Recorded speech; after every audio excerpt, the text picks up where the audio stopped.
Good evening, ladies and gentlemen. On behalf of the Border Patrol Foundation, I am pleased to welcome you to the 14th Annual Border Patrol Recognition Dinner honoring the memory, serving the families.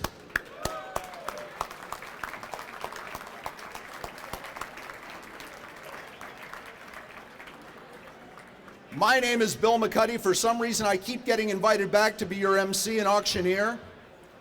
And this year, I am very, very, very pleased to join you. I'll tell you why. First of all, I think we have a record crowd here, 465 people. That deserves a round of applause.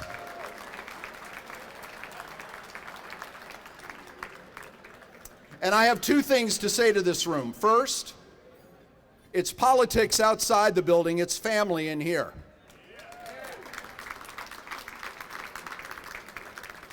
We're a family. What happens in this room is just for everyone in this room. And the reason I say that is on the silent auction, the handcuffs are up to $140. Now here's the thing.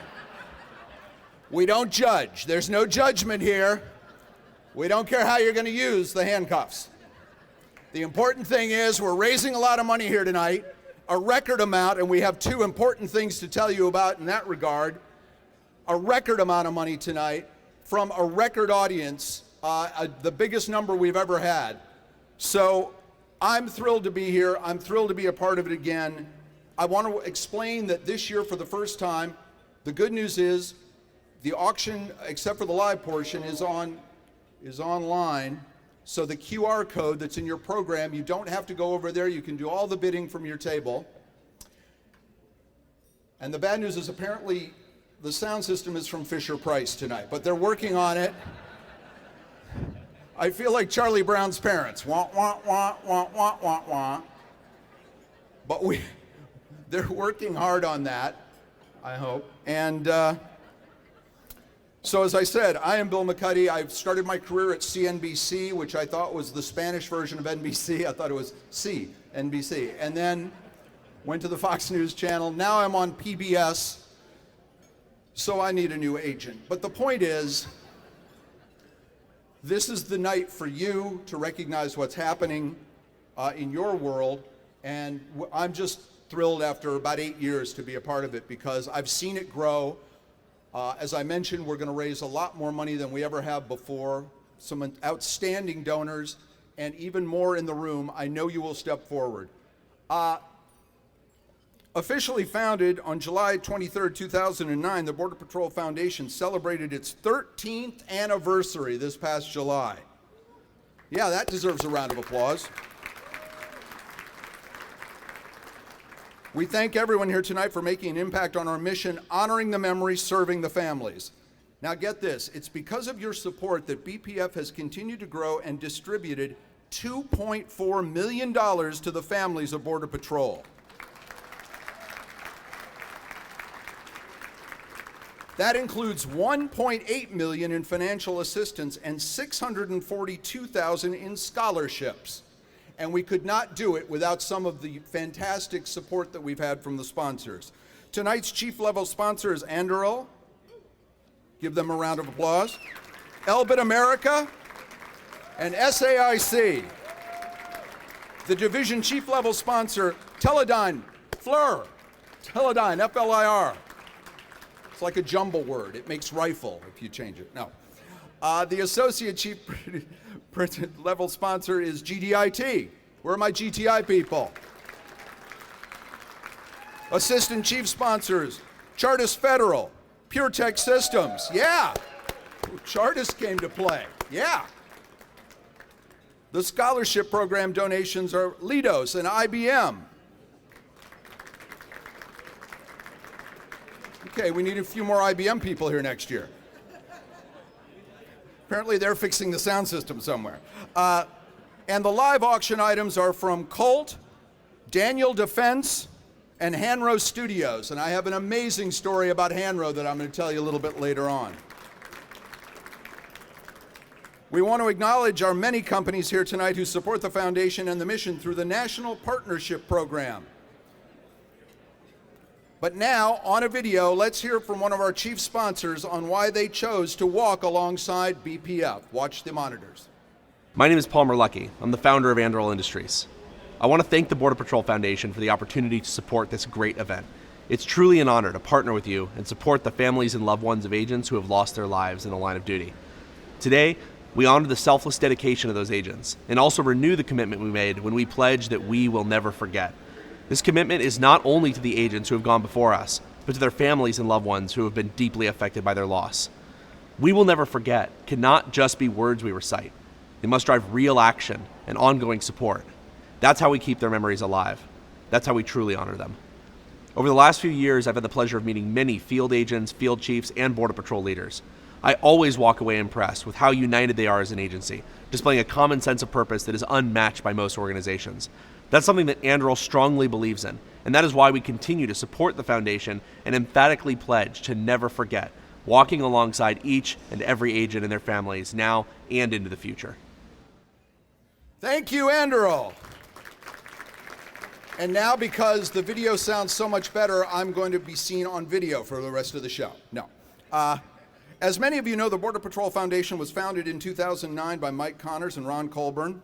The creation was inspired by the courage and commitment of Border Patrol agents and the sacrifice and loyalty of their families, and we want to thank them for their vision. At this time, we'd like to welcome Spencer Hatch, Assistant Chief U.S. Border Patrol National Chaplaincy Program, followed by the singing of the national anthem by our buddy, U.S. Navy veteran and esteemed singer-songwriter, Dave Bray, USA.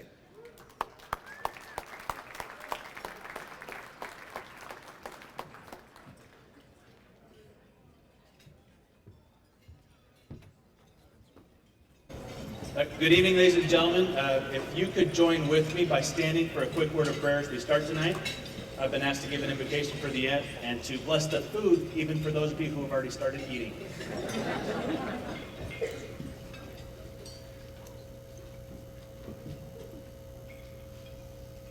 Almighty God, we are grateful to be gathered here together tonight as family. We're grateful for the Border Patrol Foundation, those that support it. We're grateful for our Border Patrol family, for the families that are at home supporting our agents, for the employees that support them, and for this great country, for the honor to help serve and influence great things in the pursuit of security for this country. We are grateful for all that we have. We ask your blessings upon this food, and we ask for your blessings upon these families, upon the families of the agents in the field, for those that support them and help them move forward. Bless them all, that they'll have the peace of mind, trust and confidence in leadership, and bless our leadership that they will continue to strive and work for the families and help us to have that peace at home. We're grateful for this. Please bless us with a great night, and this we ask in your holy name. Amen. Amen. Ladies and gentlemen, if you'd remain standing for the national anthem.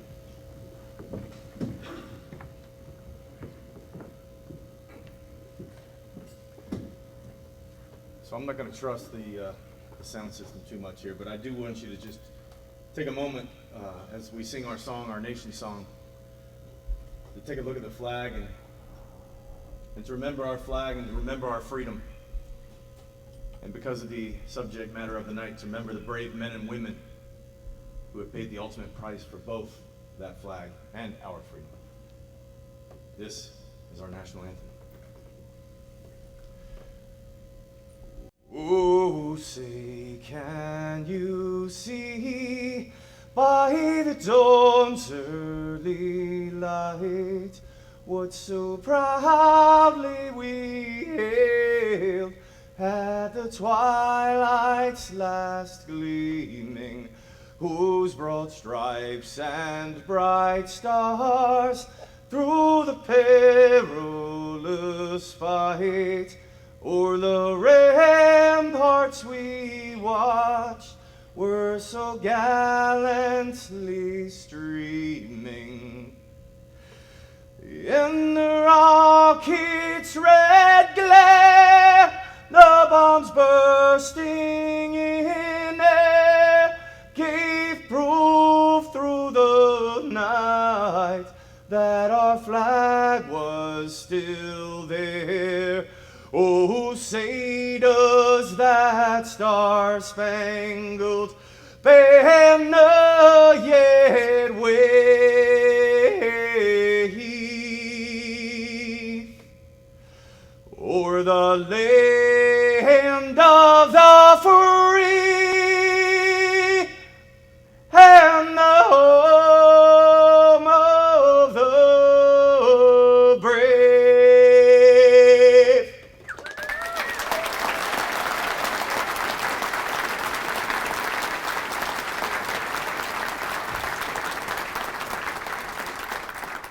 You may be seated.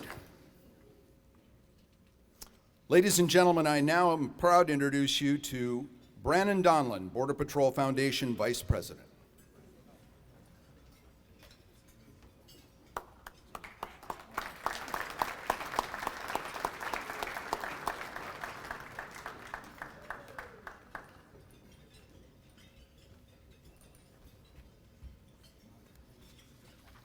Thank you, Bill. Tonight, we honor the memory of 150 fallen agents and one enforcement analyst specialist, represented symbolically by the missing agent table placed by the side of the stage. We are pleased to have 50 surviving family members with us this evening, representing 14 fallen agents. Before we introduce them, we would like to dedicate this night, as we do for all Border Patrol Foundation events, to a former fallen agent. Tonight's agent that was selected was not an easy, as every fallen agent is deserving. Through our mission, we strive to remember all every single day. We will never forget, and tonight we honor the memory of BPA Thomas K. Bird, end of watch, November 21, 1983.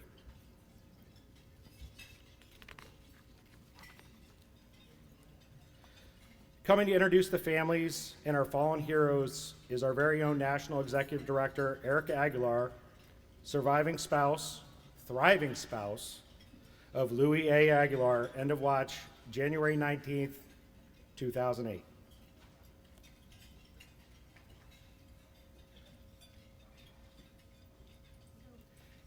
As Erica's making her way to the stage, this is a little ad lib.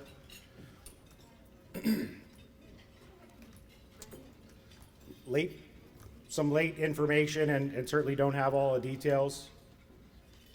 But we found out this evening, right before this event started, that there was a CBP officer killed in line of duty today in the Miami field office.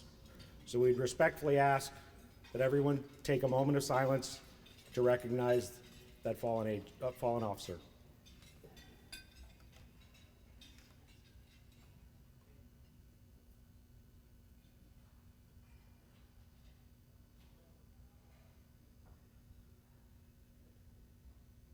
Thank you.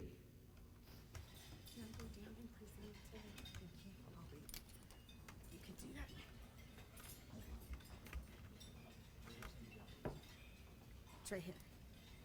It's on this side.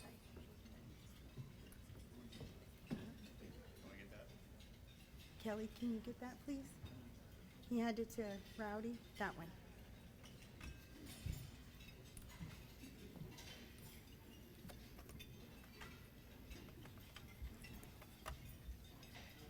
All right.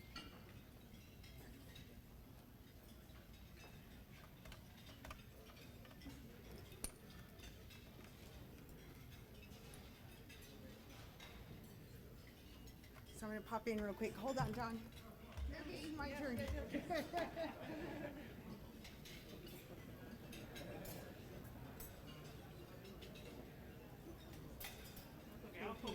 Okay.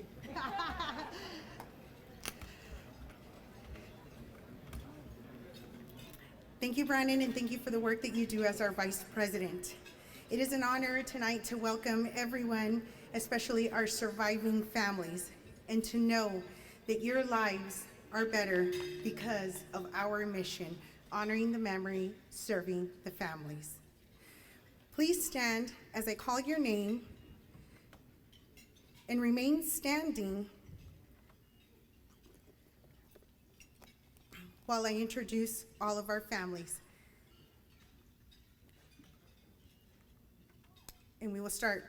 Luis A. Aguilar, end of watch, January 19, 2008. Welcome. Theodore Newton, end of watch, June 17, 1967. Maggie, where are you? Welcome. Thomas K. Bird, end of watch, November 21st, 1983. Welcome. David Webb, end of watch, November 3rd, 2006. Michael Gallagher, end of watch September 2nd, 2010. Brian Terry, end of watch December 15th, 2010. Nicholas Ivy, end of watch April 18th, 2016. Jose Barraza, end of watch April 18th, 2016.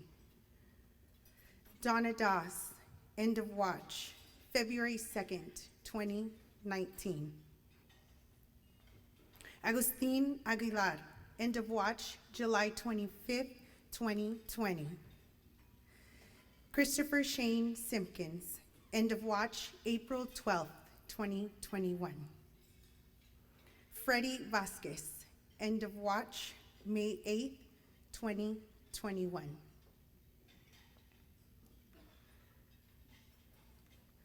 Juan Urrutia, end of watch May 28th, 2021. Thank you for honoring us with your presence here tonight.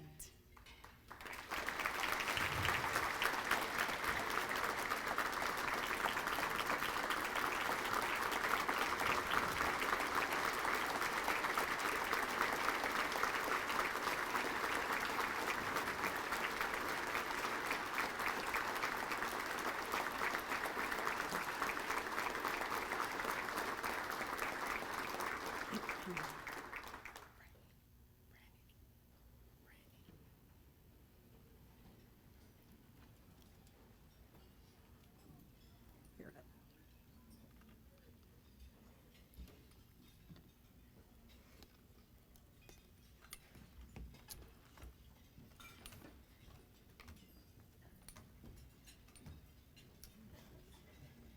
I think we need a quick round of applause for Erica, who injured herself this week and has enough on her mind without having to worry about that.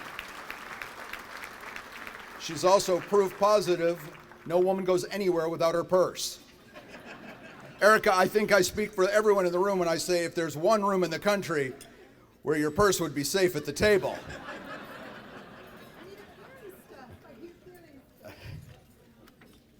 I turn it back over to you.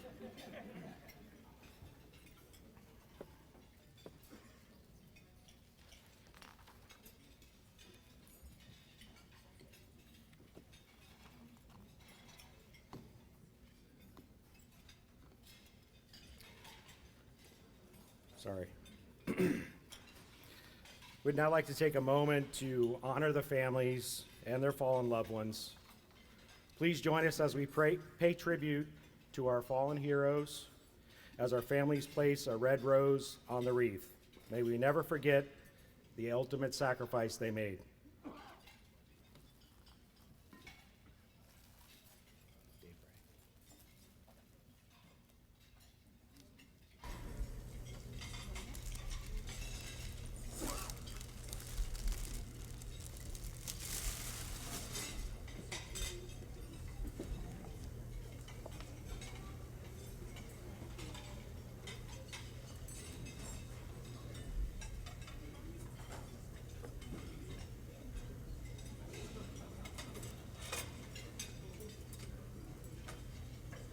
We'll welcome back on stage Dave Bray, USA, singing Survivor.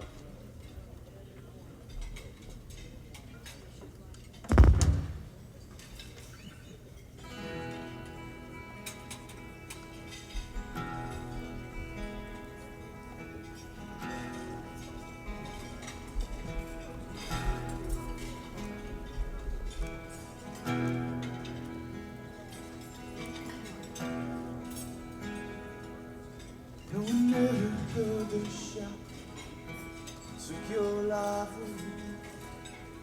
And the only thing I had the chance to say,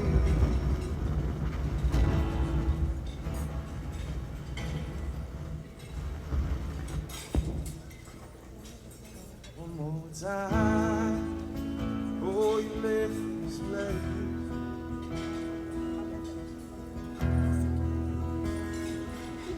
In the blink of an eye, one moment in time, you were gone.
only thing I had a chance to say. Time, oh, you left this way.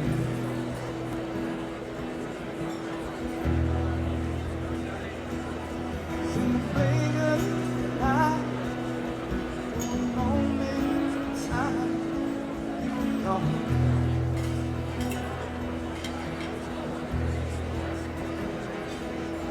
In the blink of an eye, one moment in time, you were gone.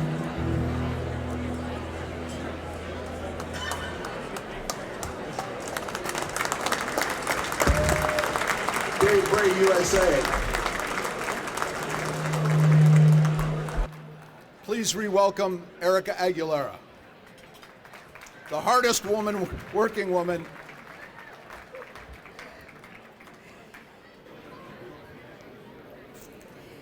And now I will bring up an amazing woman, Jackie Coggins, surviving mother of Border Patrol agent Christopher Shane Simpkins, who was in the Border Patrol for 24 years.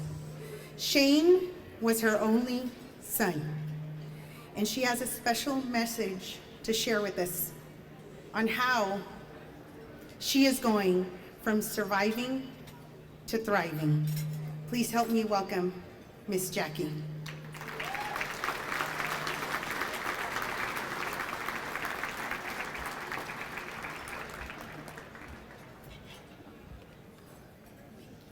I don't want to eat this, I just want to use it.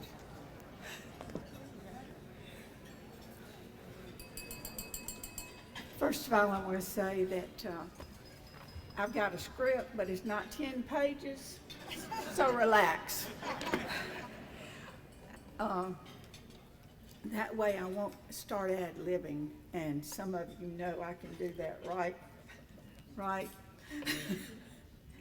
I'm standing here tonight to give a special thank you for all the support you, the people who make up the foundation, you just can't imagine, have shown to my family and me since Shane's death. Cops Week comes to mind when I think of the foundation, because this diabetic had food supplied by you when everyone else was saying around us, "Where's our food?" Nobody else had any. We had it. And that was because of you. Your support has been phenomenal, just phenomenal. Before then and since, the support given to my daughter-in-law, Sophia, who's here tonight, and my granddaughter, Karina, has been gratifying. Karina, a junior in college, is a recipient of your overwhelming generosity. This foundation provides families with so much, and this is true too. You give emotional, mental, financial, and physical support to our families. It's like getting a super big hug when you're at your lowest. Now you think about a hug, and you think about when you've gotten one when you were at your lowest and what it meant to you. And I'm going to tell you what the word hug means to me in relationship to the foundation. The H says you're helpful, you honor our loved ones, and you hold us in your hearts. The U set means your support unites. You unite families who are having the same experience, and this gives us added amount of support. The G stands for generosity. Because of your generosity, many of our burdens are made lighter. Also, you grasp our feelings of grief, which is emotionally uplifting. This is just a small sample of my sincere feelings for the Border Patrol Foundation and the work it does for families like mine. It's just amazing. I couldn't even think of all the adjectives to use, superlative adjectives to use, to tell you what you mean to us. You are and have been a true blessing to us, and for this I give God the glory. My prayers are with Erica and the work that is accomplished through her direction, and she is amazing. let me tell you, she needs a hand of applause all the time.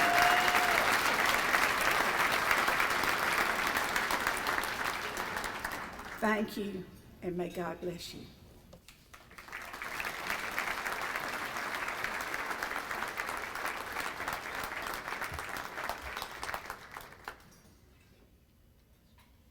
Bill, I need your help. I'm right here. Thank you, Bill. Right at the bottom. Right. As soon as he's done, we're going to ask Rowdy to join us again with a very special video. And again, I apologize for our technical difficulties, but please bear with us. This night is too important to worry about that. Rowdy, get back up here.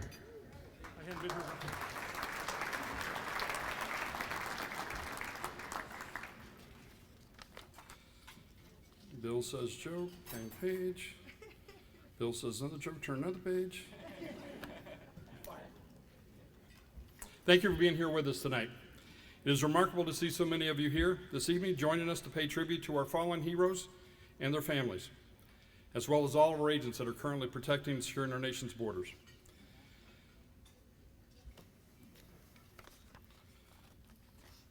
So every year, the Border Patrol Foundation reaches out to the leadership of the Border Patrol. And by that I mean our chain of command leadership. I say our, look, I've been retired for 11 years, but I still can't give it up. But the leadership for the Border Patrol is involved primarily with Secretary for Department of Homeland Security and the Commissioner for CBP. So every year we invite these two representatives to come and say a few words. This year, Secretary Alejandro Mayorkas was not able to attend this evening. We still have a video message from him to share with you all. A brief background, Secretary Mayorkas was sworn in as Secretary of the Department on February 2nd of 2021. He has a long legacy of serving our nation, its security, and its people.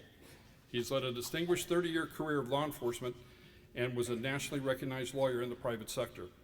He began his government service in the Department of Justice, where he served as an Assistant United States Attorney and eventually became the youngest United States Attorney in the nation. He served as Director of U.S. Citizenship and Immigration Services from 2009-2013, and then served as Deputy Secretary for the Department of Homeland Security from 2013 to 2016. Can we please cue up the message from Secretary Mayorkas, please?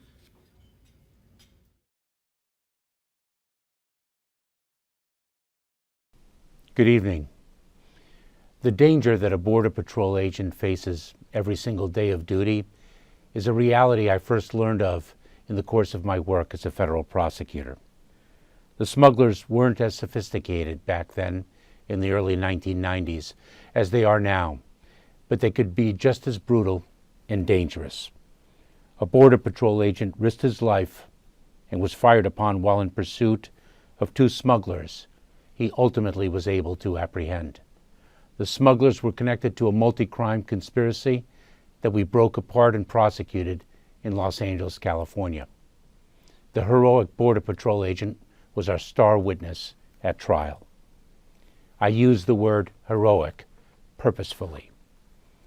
During my first term at DHS almost 20 years later, I gained a closer understanding of the risks Border Patrol agents face and the bravery with which they do so.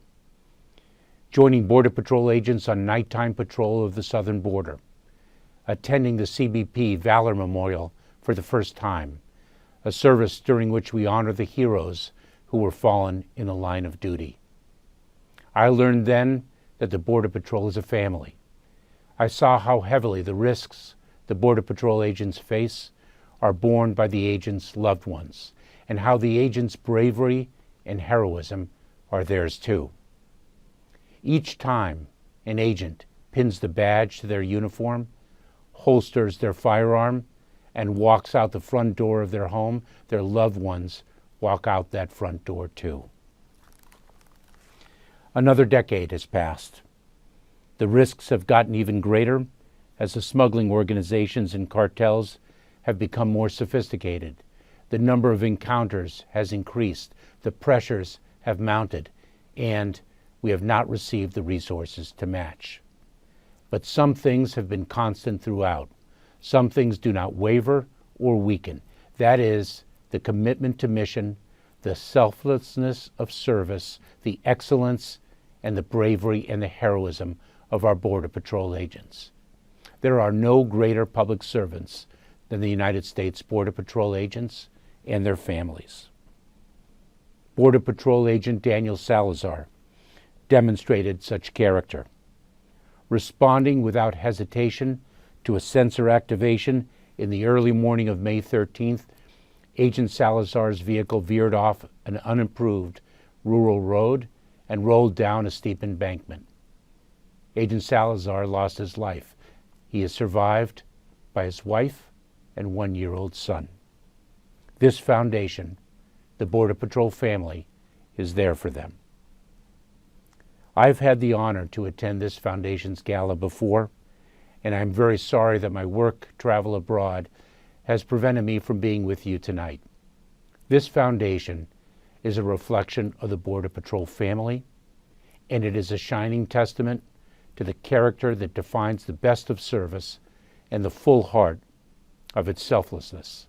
This extraordinary foundation provides financial support to the families of the fallen, scholarships for their children, and support for those who face financial hardship. We do not forget our fallen heroes. We commemorate them. We show our everlasting respect for them through important ceremonies and days of remembrance. We honor them through the work we do every day, and we care for them through the enduring support we provide to their families, the heroes who remain in our presence. To the Border Patrol agents here this evening, past and present, and to your families, thank you for what you give and have given to our country. To the families of those fallen, we pay tribute to your loved ones and to you for the sacrifice you have made to keep our nation safe and to protect us all. To the Border Patrol Foundation and those who provided support, thank you for taking care of the family and for helping to ensure that honor first remains an enduring legacy.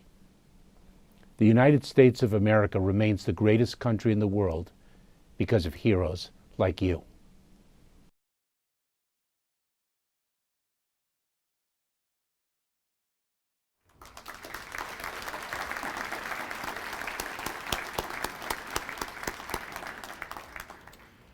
I just want to take a minute to point out that young son of Agent Salazar is on our rolls and being counted for the scholarships that he's going to be using in the coming years. That's still 15, 16, 17, 18 years from now, but we're planning that far back. We got 49 kids are in that pipeline. We have 9 currently that are accepting our Silent Partner scholarships, and we've got 49 that we're planning for. Unfortunately, most likely we are going to have additions to that list. I just wanted to mention that. Before I introduce our next speaker, let's pause to hear from one of our chief level sponsors on why they support the Border Patrol Foundation. Good evening and welcome to the 14th Annual Border Patrol Foundation Dinner. Elbit America is proud to sponsor this wonderful event, our 7th year to do so. To the families of the fallen U.S. Border Patrol agents, we are forever grateful to your loved ones who put others before themselves and who made the ultimate sacrifice. They will always be remembered, and they're the reason we have chosen to be a national partner of the Foundation. They are the reason the work we do at Elbit America is so deeply personal.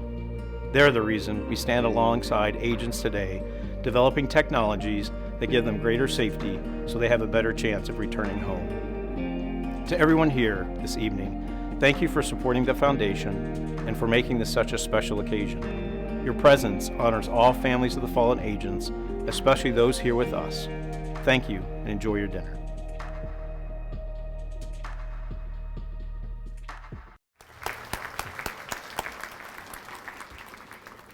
Thank you, Elbit America, for your support and commitment to our mission. Commissioner Chris Magnus is our next speaker and has an extensive law enforcement background, over 43 years. It began in 1979. By the way, Commissioner, I just want to interrupt that brief reading and let you know that 1970 was 1 year out of high school. Just want to point that out. It's not often I get to do those kind of things, but began as a dispatcher in Lansing, Michigan. After attending some community college and a police academy, he became a deputy sheriff. Then in 1985, he transitioned to the Lansing Police Department as an officer, where he spent the next 15 years of his career. In 1999, Commissioner Magnus became the police chief in Fargo, North Dakota. Thanks to his work in Fargo, he was selected as police chief in Richmond, California, where he was able to decrease violent and property crime, as well as significantly improving the community support for the department. In 2015, Commissioner Magnus testified before the President's Task Force on 21st Century Policing on the best practices of the community policing program. He was then appointed as Chief of Police in Tucson, Arizona, a position he held until he was sworn in December 2021 as Commissioner. Please welcome U.S. Customs and Border Protection Commissioner Chris Magnus.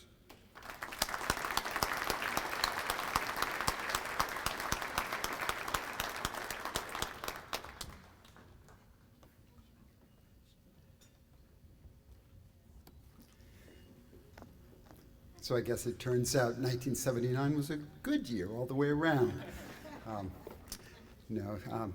I'm so honored to join you tonight for what I think is just a critical opportunity to support the Border Patrol Foundation and really in turn the families of the fallen, as well as the agents who have become injured or ill in the line of duty.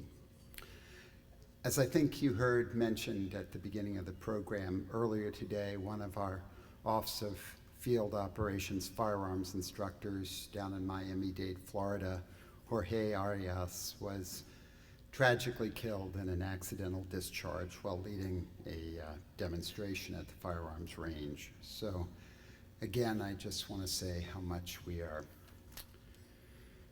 thinking about his family and loved ones during this time. So yes, you heard, I've been in the law enforcement community for 43 years. It's a little sobering whenever I hear that number. But especially because of the time I've spent in the law enforcement community, I really deeply appreciate the service and the sacrifice of the men and women of this agency. I'm also grateful, and I want to fully acknowledge the sacrifices that have been made by their families, and I know so many of them are represented here today. Spouses, children, other family members, and close friends are those very special people who make it possible for those of us in law enforcement to do our jobs.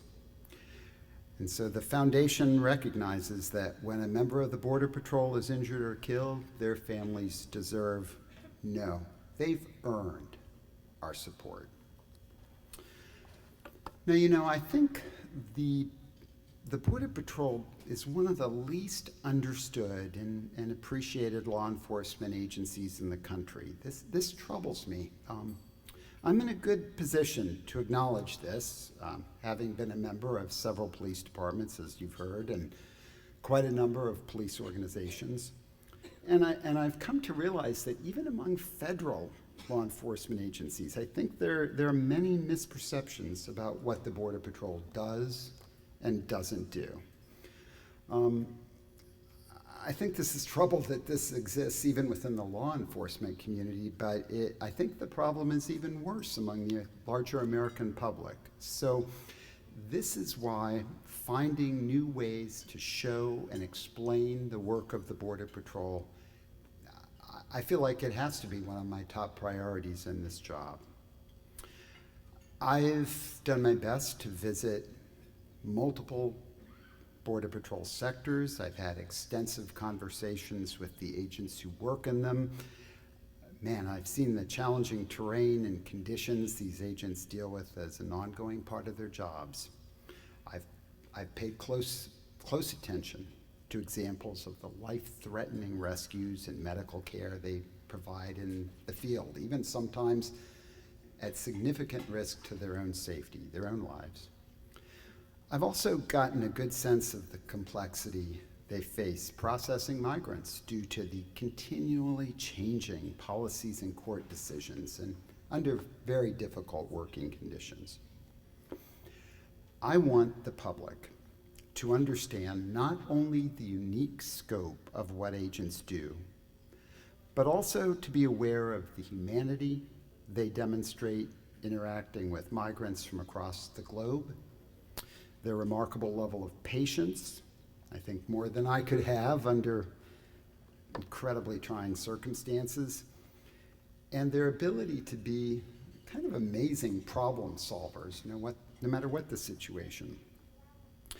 I think very few people recognize the sacrifices agents and their families make on a day-to-day basis.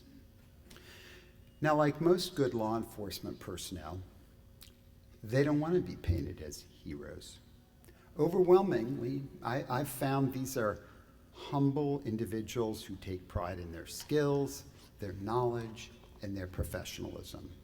What they want, though, is simply to be understood and appreciated for what they do. This is the Border Patrol that I want the public to see and comprehend. Look, it's no secret that many agents right now are frustrated and that their morale is much lower than I'd like it to be. And this also has to be addressed. I think it's one of our collective priorities I see as I look out at the chiefs in front of me.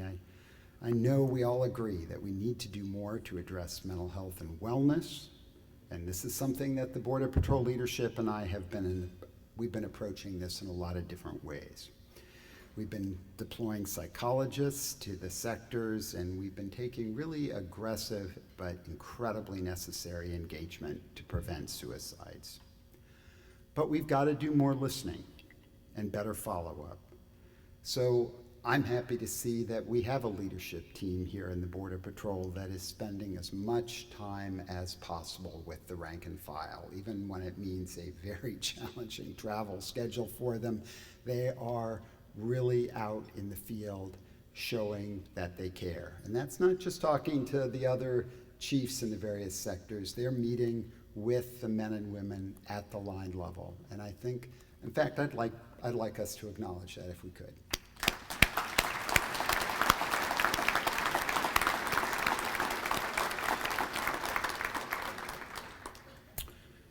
Look, all of us understand that getting as many agents as possible back in the field is vital. So we're doing a lot of things. It's never quite enough, I get it. Bringing civilian processing coordinators, contract personnel on board to handle as much of the migrant processing work as possible.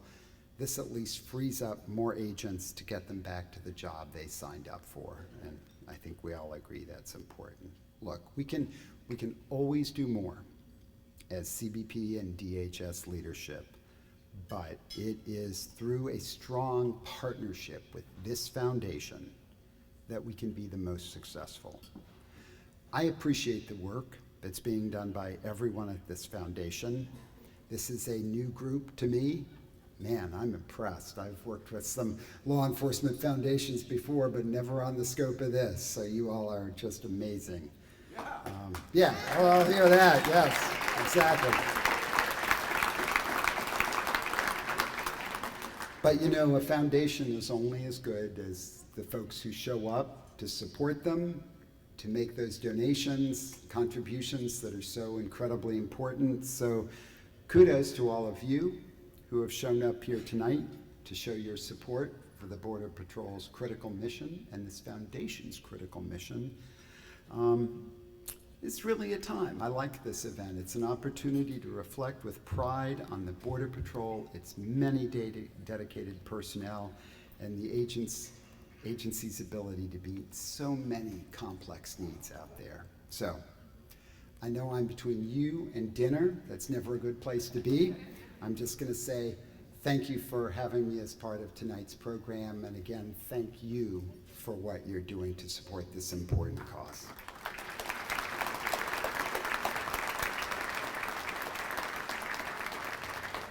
Thank you, Commissioner, for that speech and also for that box of Cohiba Robustos that,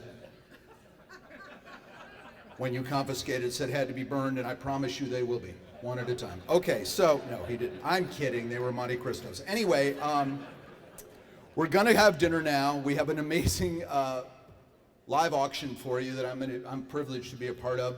I want to remind you that on the second page of your program, there's that little, this is new this year, so I want to make sure you understand, there's that little QR box, and that's how you can actually, you don't have to even go over to the live auction, or the silent auction, I'm sorry. You can actually bid there. So it's on the page underneath, it's easy to find because it's underneath Rowdy's high school graduation picture. He was in uniform even then, and so please, as you enjoy dinner, put this on your phone, look through the whole list. The handcuffs are still $140. We can do better than that, and we will see you momentarily. Thank you. All right, if we're gonna continue the program. We're running a little behind. I want to remind you the real silent auction. How appropriately I lost my voice for a second talking about the silent auction. The real silent auction ends at 9 o'clock. 9 o'clock, and people can bid against you online. So please keep track of what you're bidding on. And if I could have all of your attention for a moment, we need to hear from one of our chief level sponsors, SAIC. SAIC. Good evening. I'm Allison Patrick, Vice President of SAIC's Department of Homeland Security Business. From all of us at SAIC, I would like to express our deep gratitude to the agents and families of the United States Border Patrol. SAIC is a proud member of the Border Patrol Foundation, and we are honored to participate in tonight's 14th Annual Border Patrol Foundation Recognition Dinner. Our SAIC family is in awe of the incredible men and women of the Border Patrol and the challenges they face every single day protecting our nation's borders. We recognize that every agent and the families that support them serve with honor, bravery, and loyalty, and we thank them for the sacrifices they make to protect America. We also thank those who have served who are no longer with us. We honor those who have fallen in the line of duty and the families they've left behind. Through the great work of the Border Patrol Foundation and all of us gathered here tonight, we are able to play a small part helping keep the memories of the fallen alive and carry their ethos forward into the next generation. On behalf of SAIC, we thank you. Thank you for your support and dedication to our mission. And at this point, I'd like to bring Rowdy back up. He has a special guest he'd like to introduce, and the rest of the program is proceeding. Ladies and gentlemen, you know him, you love him. Rowdy.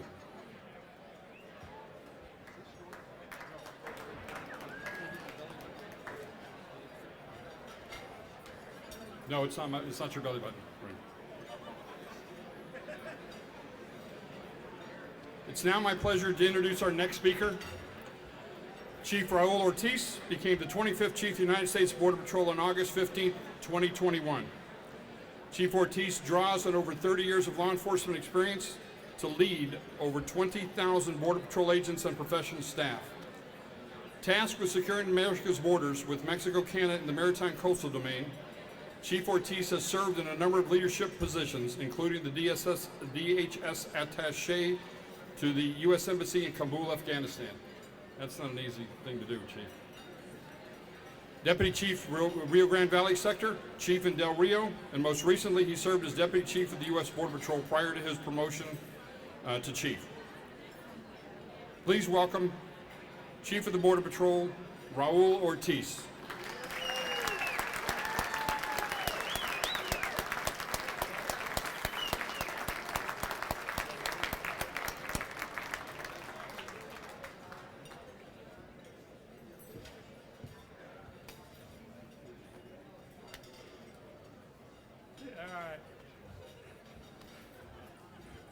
Rowdy said I had 45 minutes to kill. And look, Debbie, I brought my own glasses this time.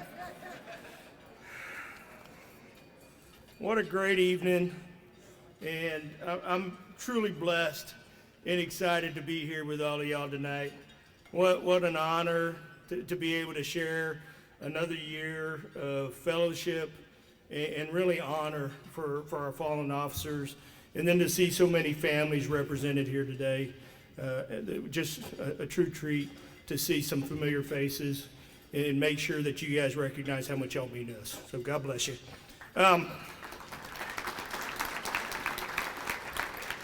Bill and y'all do a phenomenal job, you know, every year. I look forward to coming back almost as much as the golf tournament. All right? I expect a cigar. And as I start thinking about, you know, what this evening means and what being the Chief of the Border Patrol means, I'm going to reflect on some things, and I'll tell a few stories. Miss Jackie, I've got 10 pages, by the way. So, the amount of money that is raised through the silent auction, through the golf tournament, through this event, and then just the sponsorships by all our partners is just phenomenal. This morning I had the pleasure of exchanging and communicating with Daniel Salazar's wife, Karina. They've got a little boy who's 1 year old, Santiago, and yeah, he's going to be on the rolls for 17 years. And I asked her, how you doing? And she's struggling. She's having a tough time. It's you know, it's still relatively new and fresh for her and the family in California. And she said, though, that with the foundation's help and with all the support from the rest of the Border Patrol family, they're gonna figure out a way to get through this. So on behalf of the Salazar family who we lost this year, thank y'all for your support, because it means the world to them.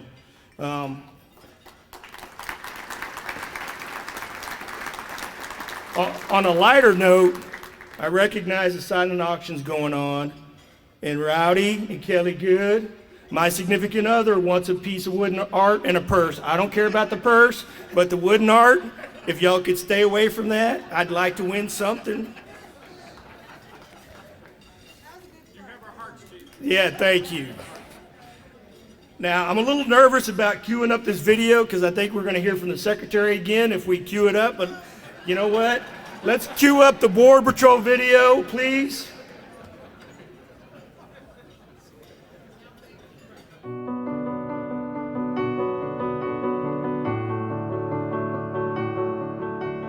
The starting point to any conversation regarding the United States Border Patrol and border security, whether with Congress, stakeholders, or law enforcement partners, revolves around statistics. Understanding migration trends help us make sense of challenges and the associated humanitarian concerns. Border Patrol agents continue to protect our nation from criminals, narcotics, and national security risks while managing record encounters and increased rescues and unfortunate deaths.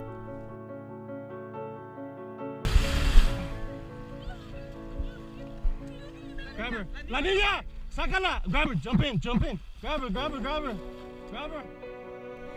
Labor Day weekend, tragedy struck. 9 migrants died crossing the Rio Grande from Piedras Negras into Eagle Pass, Texas. June, 53 migrants perished in a sweltering tractor trailer near San Antonio, Texas. Transnational criminal organizations have no regard for human life. With unscrupulous smugglers, you're on your own.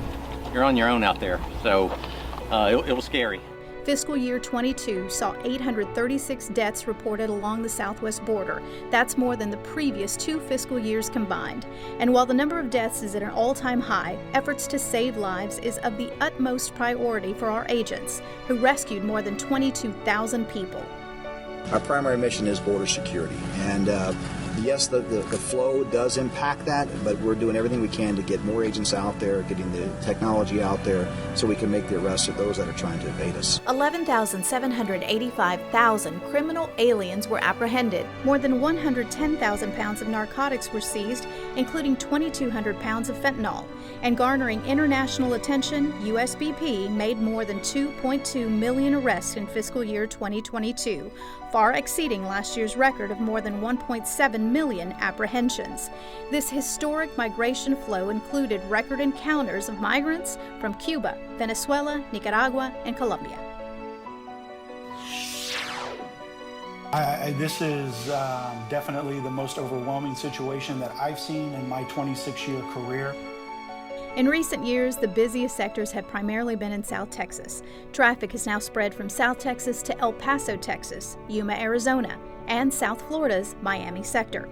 These high flows of migration have stretched USBP resources thin, despite the incredible job of our finance team in securing and executing funds in order to provide agents what they need to accomplish the mission. We have had to rely heavily on partnerships from across the federal, state, and local governments, and also within local communities. Border Patrol personnel remain committed to working with our federal, state, and local partners to bring consequences to any individual who exploits vulnerable populations, violates U.S. law, or poses a threat to the security of the United States. We are grateful for and value all partners and look forward to continuing to build on those relationships as we move forward. In 2021, we deployed up to 800 agents at a time from the northern and coastal sectors to assist the southwest border. Today, that number has been drastically cut to just over 100 deployed agents due to investments in the way of technology, the addition of 590 Border Patrol processing coordinators, and 334 contracted support staff. With the return of agents to the front lines, USBP also deployed 191 ASTs, 14 aerostats, counter SUAS at 26 locations, and equipped more than 12,000 agents with TAC. These advancements have increased situational awareness.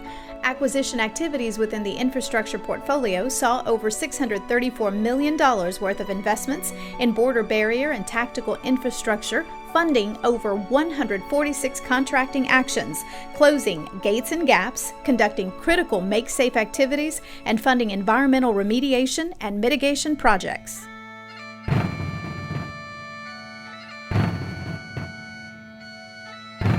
During 2022, we lost one agent in the line of duty. That ultimate sacrifice illustrates the bravery and heroism our agents demonstrate every single time they go on duty in service to the nation. Defendant has been sentenced for the murder of a United States Border Patrol agent. Jesus Rosario Favela Astorga was sentenced to 50 years in prison yesterday for the murder of Agent Brian Terry on December 14th in 2010. Favela Astorga pleaded guilty to being one of several armed bandits who had traveled from Mexico to the U.S. to hunt for marijuana smugglers to rob. A renaming ceremony of the Rock Springs Station to the Donna Doss Station brought together family and friends to honor Agent Doss, who died in 2019 after responding to a call for assistance. You never get over it. You just keep trying to move forward. Border Patrol is a family. Border Patrol very much takes care of their own.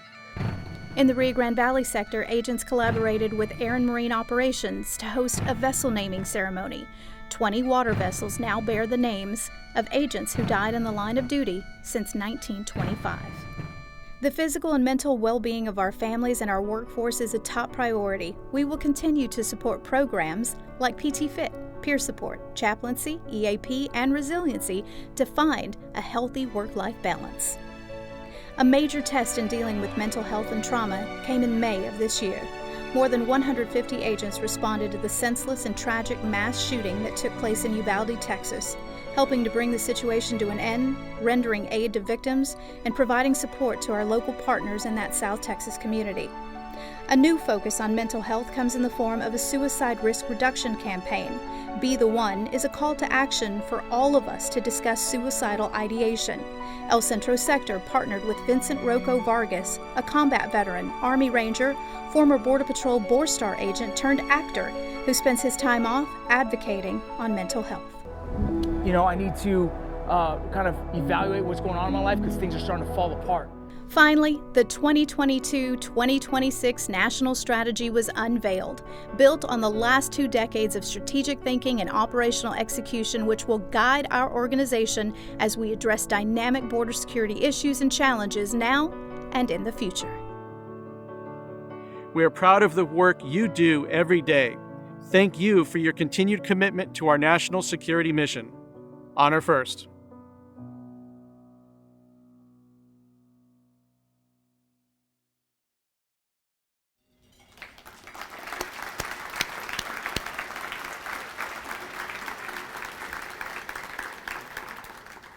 I'd like to thank my strategic communications team for putting that together. They finished it at like 5:30 this afternoon, so good job.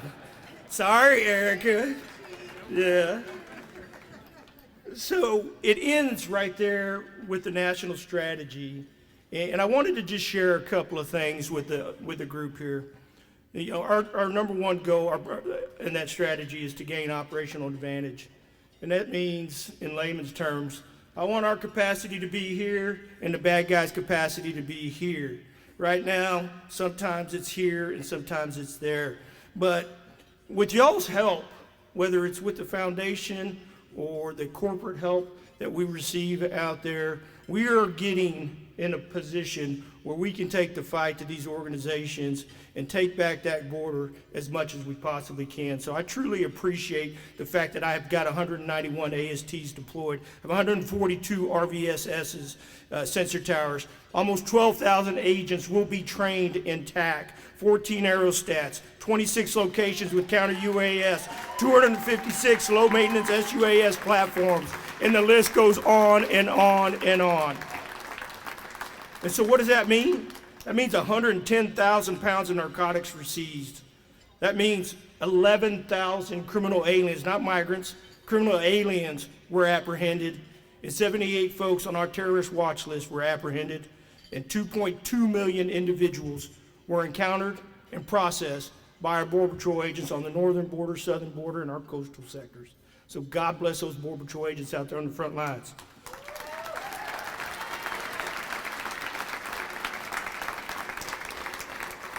The second goal of our strategy is organizational excellence. That's sort of a no-brainer. I'd like real quick for my leadership team and my headquarters team to stand up, please. Can y'all stand up? Deputy, stand up. Dina, Renard, I think you're here. Irma, you're here. Who else? Stevie, stand up. Don't be shy. Chloe, I've got a handful of folks that work out of headquarters, and they're doing a phenomenal job, and I appreciate what you guys do. Thank you. I finished the year with 19,360 Border Patrol agents. I need about 22,000 Border Patrol agents. We're going to get there. The commissioner is committed, along with the secretary and myself, to do everything we can to fight for more agents. Don't you hide over there, Paul. As we start thinking about processing coordinators, we need 1,500 out there. We're going to build some doctrine. We're going to catch up to the military when it comes to doctrine. I know we've got some retired military folks in here. We're on your heels. You better start running. Goal 3 is the public and private partnerships, and that's what we're doing here. We're building partnerships with the foundation. Without your support, our families out there, when tragedy hits, they'd be lost. And it's only a phone call, and Erica and the rest of the team move to action. Chief Adams, Erica, and the rest of y'all, God bless you, man, because that means everything to our families.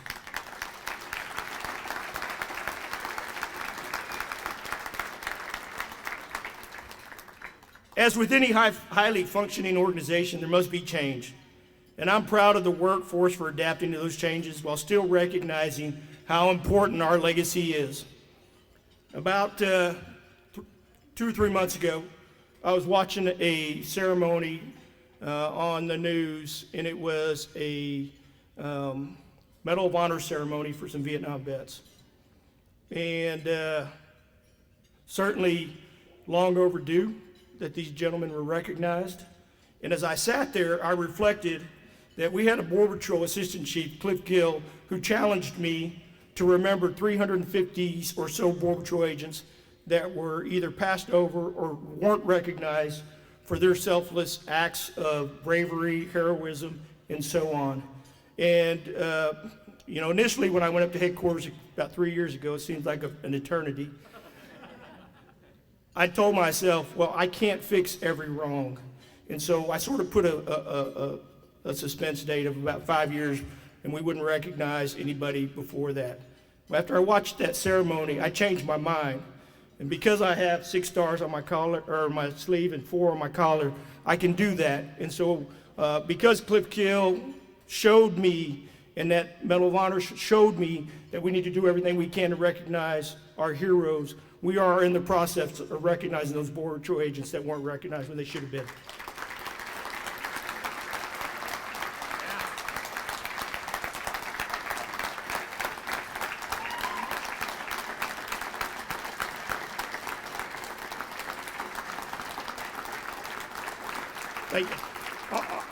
I want to tell you a quick story. So, and I'm not going to take 45 minutes, I promise. My adjutant, Stevie Sauer back there, he and I were out in Tucson, Arizona, and then El Paso for about 9 days. He didn't know that SESs didn't have to, or got to work on Saturdays and Sundays, but we did. And so Sunday afternoon, we traveled to the bridge in El Paso, and we're driving down up the river, and we meet a Border Patrol agent who's got about 15 years in. And we pull up, it's a Sunday afternoon. Cowboys weren't playing, so he was on duty. And he looks at me and he goes, "The chief of the Border Patrol?" And I said, "Hey, how's it going?"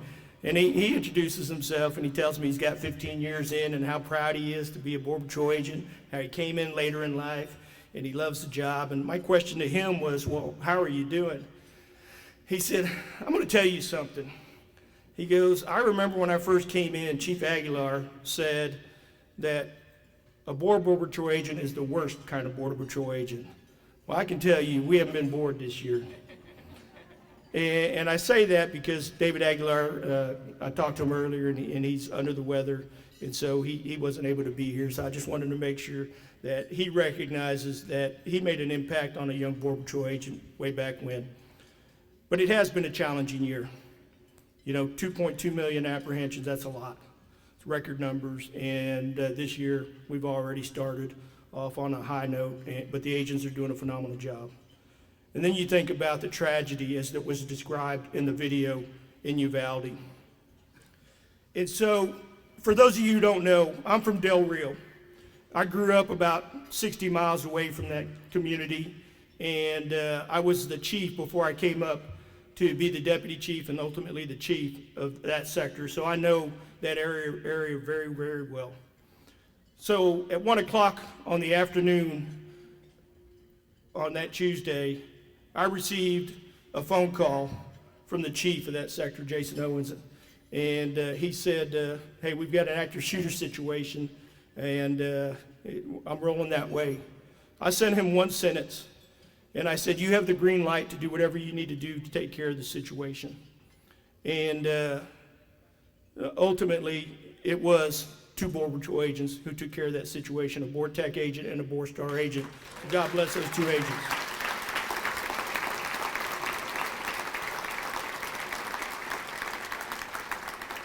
And I didn't coordinate this with Ms. Jackie, but she talked about hugs.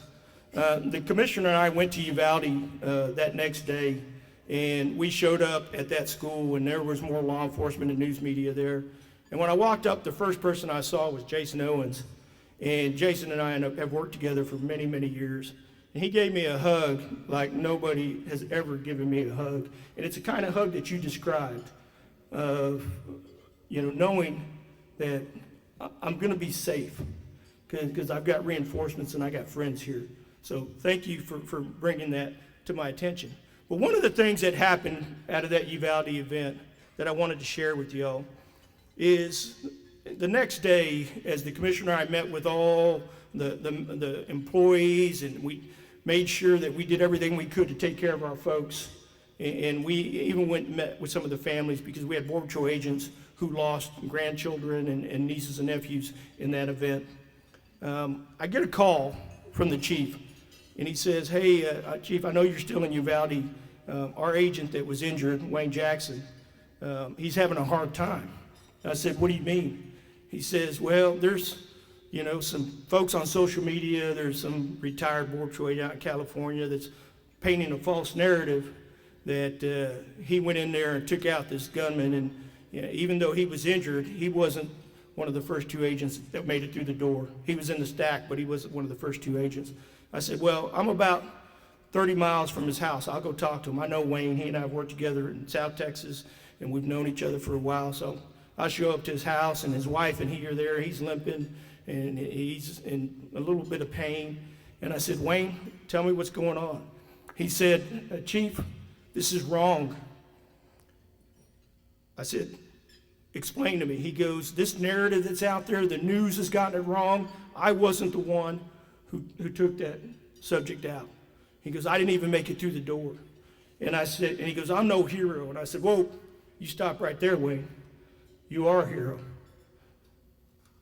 You were a hero before this event. You're going to be a hero after this event. And that held true. And I thought to myself, he goes, you need to fix this, Chief. I said, okay, I'll see what I can do. So I made a couple of phone calls to the leadership within the department, and I said, hey, I need the green light to go and conduct an interview and set the record straight. And they said, okay, do what you got to do. So I called a news outlet that was mainly airing a lot of this footage, and I said, hey, I need to do an interview with you, and I need to do it now. And they said, well, maybe we can put you on at 4 or 4:30. I said, well, I'm going to go to the next outlet. Well, we can put you on as soon as you get here, Chief. I got on, and I was able to set the record straight. And I called Wayne back, and I said, Wayne, how was that? He goes, that's all I needed, Chief. Thank you. That's what we do.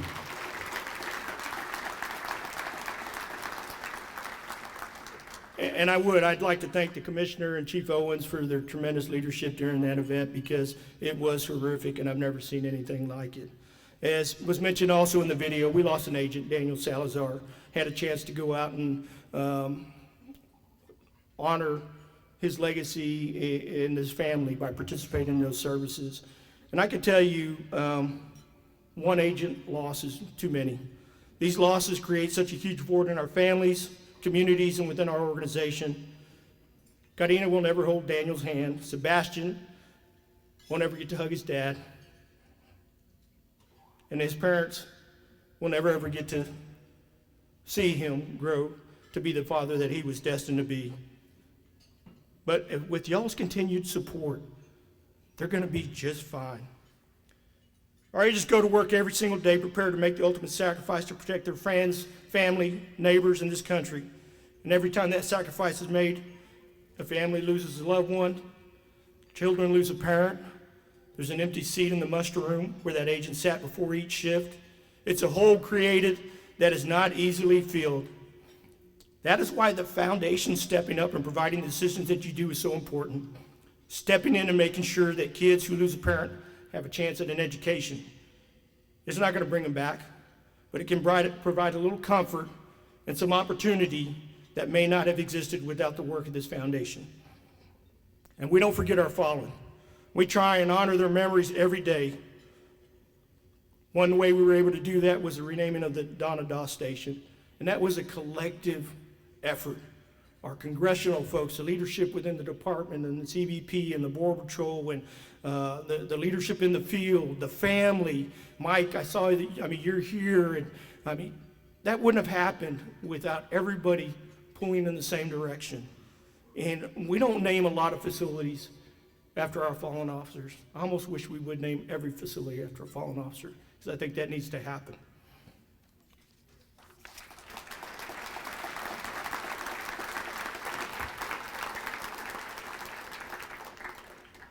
As I mentioned, I was in Tucson a couple weeks ago, and I had the opportunity to go to the Brian Terry Station. I'd never been to the station before, and I wanted to make it a point to show up on a Saturday and surprise those guys, and I did.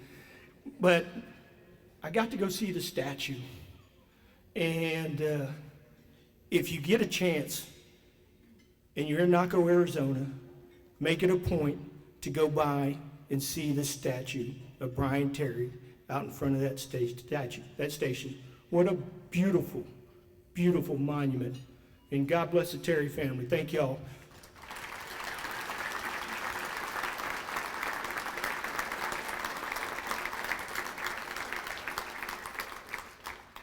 The patrol continues to try and come up with ways to combat the suicide problem we have, and it's facing a lot of different law enforcement agencies. San Antonio, I think, is faced with similar numbers that we're seeing, and one of the things that the commissioner, myself, and the deputy commissioner, really under your leadership, Chief Huffman, man, we've been able to make some significant investments in this, and thank you for one, sticking around as long as you have. God bless you. Sorry, Christy. And two, to know that your work is actually making a difference.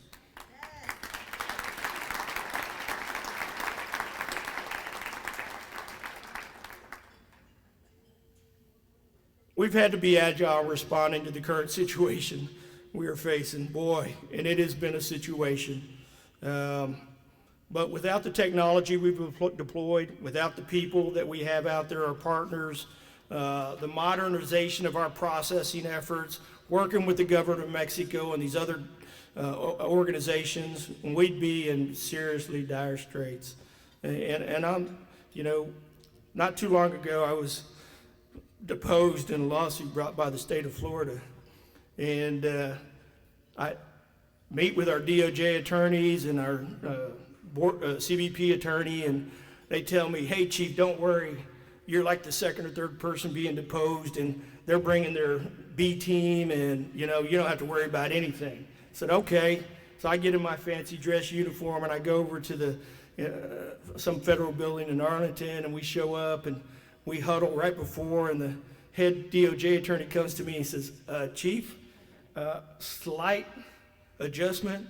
It's a deputy attorney general, so yeah, they brought their A game just for you. I said, well, I guess I'll have to tell the truth. Hey, y'all. I'm optimistic about FY23 and the future of the patrol moving forward. We've made great strides, done a tremendous amount of work, improved, gained efficiencies, and continue to look for ways to do our job better each and every day. We're better at the mission. We certainly are better at taking care of each other. I think we have better leaders. We got better friends, that's for sure.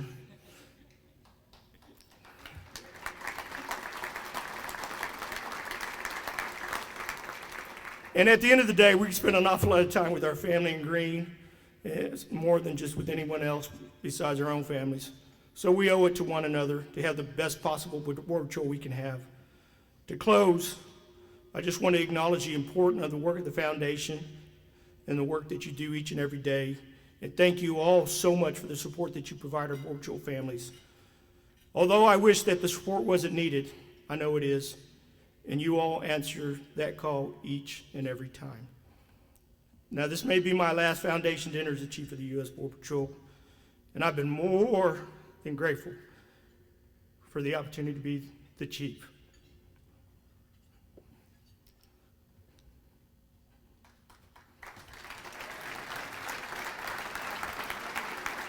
So, I have an 85-year-old mother who seems to have the early onset of dementia. I've been fortunate to be in the Delaware area quite a bit this year, and each time I'm there, Stevie and I stay at her house. In fact, I think she's adopted Stevie as her third son. As the visits have increased, I've noticed her motor and her motor skills have deteriorated, and she repeats herself. But every time I leave, she always asks, when are you coming back, mijo? And each time we leave, I say the same thing. I don't know, Mother. For years, she, my kids, Irma, and the rest of my family have supported me. Everything comes in cycles, and it's about time I repay the favor. So hopefully next time I visit, I will tell her I'm coming home soon. Thank you. Honor first.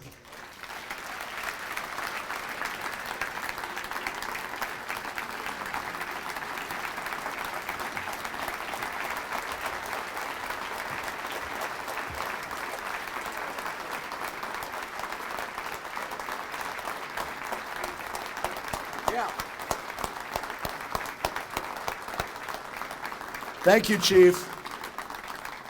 Going to bring Rowdy up and Erica. They've got some important business to do before we get to the auction, but I am going to tell you that there's about 2 minutes left in the silent auction, and it will definitely end at 9 tonight because it is also online.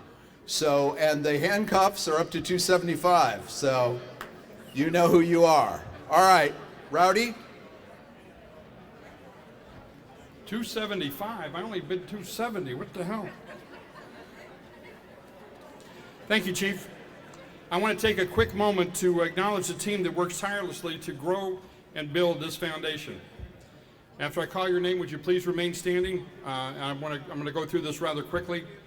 On our executive committee, our Vice President Brandon Donlin, Brian Queswick, our treasurer, and recent recipient of the Chicken Award with the picture. I don't know if that's going to show up or not. It probably won't.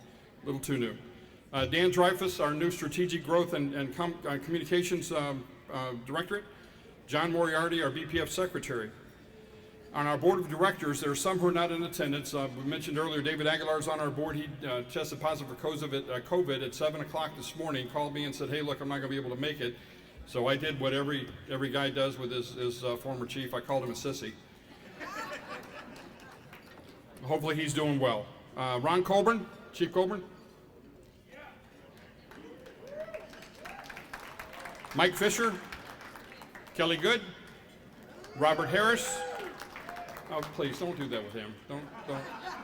You're just building an ego that we can't deal with now. Scott Luck, Terry Modulin. Terry, where you at?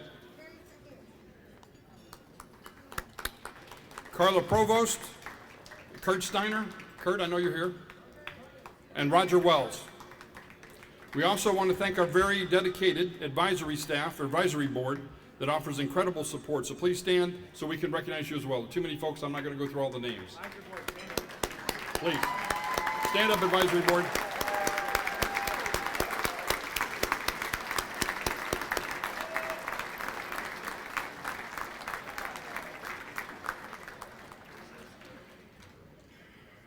So obviously, somebody wrote my script here. Lastly, our dedicated, committed, incredibly, really, Executive Director, Erica Aguilar.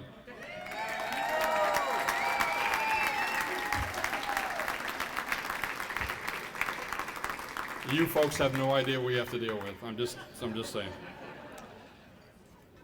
Board, advisory board, executive committee, Erica, thank you so much. Your dedication and commitment to the mission of honoring the families, honoring the memory rather, and serving the families is so important, the work that you do. We also want to thank our sponsors, donors, partners, and volunteers for all of your generosity. We want to give a special mention, and this is a little bit of a new announcement, so I want to make sure that we have everybody at least paying a little bit of attention. We received word a couple of weeks ago of a very generous donation from the Mantech. Mantech, where's our Mantech folks? Where's David? Where's David? I don't understand all the business pieces to it, but one team on another team, somehow there's money left over. It sounds like a pyramid scheme to me, but the Mantech team was very gracious in donating to the Border Patrol Foundation $100,000.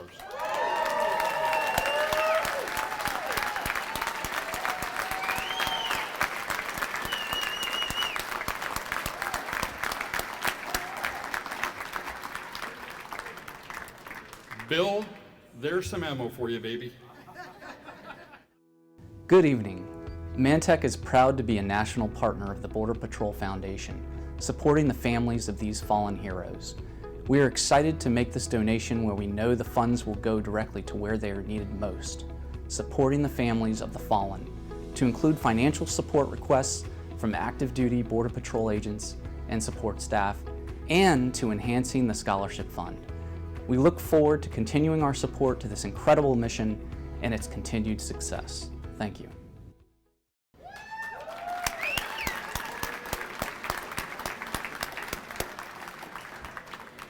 At this time, I'd like to invite all of our board members to come up to the stage. We're going to go through our awards now. I wanted to talk a little bit about first award in 2010. The Founders Medallion Award was created to recognize a deserving individual for the achievements of protecting America. Our previous recipients of this award include Commissioner Ralph Basham, Commissioner David Aguilar, Chief Luis Barker, Secretary Tom Ridge, Secretary Mike Chertoff, Judge Robert Bonner, Judge Bonner would kill me, Governor Asa Hutchinson, Border Patrol Agent Israel Borjas, Secretary Kevin McAleenan, and Chief Carla Provost. I'm honored to announce our annual recipient for this Lifetime Award, Achievement Border Security. We've already heard from his bio, Stephen, so I'm not going to read it. But I want to tell you a little quick story. When I first met Chief Ortiz in the mid-90s, I was then impressed with his dedication to mission, his desire to see the job through, and his character, unwavering character. During the most difficult of times, the 90s was no cakewalk either, by the way, as we all, some of us remember. But as time has moved forward, I continue to be impressed with that. I'm impressed even today, Chief. Thank you very much. You join me on stage, please.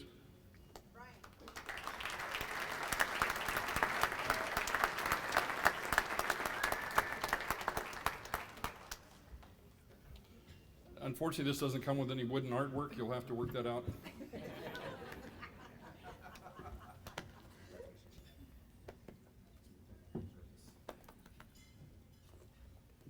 There you go, sir. Thank you.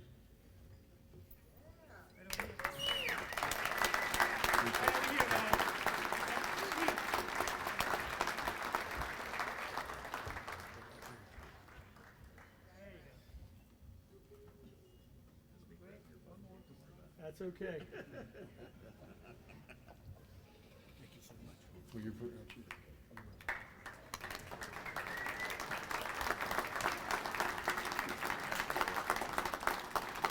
Bill, if you can get that photo, you probably get somebody to buy that photo. I'm just saying, that's a lot of ugly. I know, you tell the jokes. Let's move on with it. I also have the pleasure of introducing the third recipient of the Robert Horn Memorial Spotlight Award. This award was created to honor Bob Horn, who sadly passed away in February 2020. Bob was devoted many years as a board member. He also provided our legal counsel for the foundation for a period of time pro bono. This award is normally given to someone who has provided excellent guidance, counsel, and dedicated service to the Border Patrol Foundation and the nonprofit community in general. Tonight's recipient has given 13 plus years of service to the foundation, to our mission, and his unwavering support of our organization has not gone unnoticed. The Robert Horn Memorial Spotlight Award goes to Dr. Dan Dreyfus. Unfortunately, Dan couldn't be here this evening. We were able to present the award to him on Monday.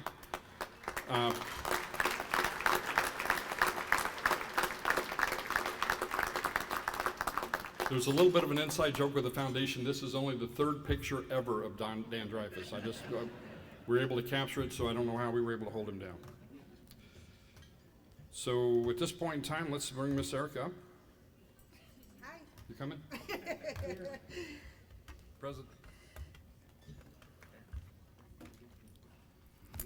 Being a charity of our size with a national scope and only one paid employee. Only one, right here. We rely heavily on our volunteers, and words cannot adequately express how grateful we are to our volunteers at events and for our foundation programs. So before I recognize our Volunteer of the Year, can we please get a round of applause for all the volunteers that helped me make this happen tonight.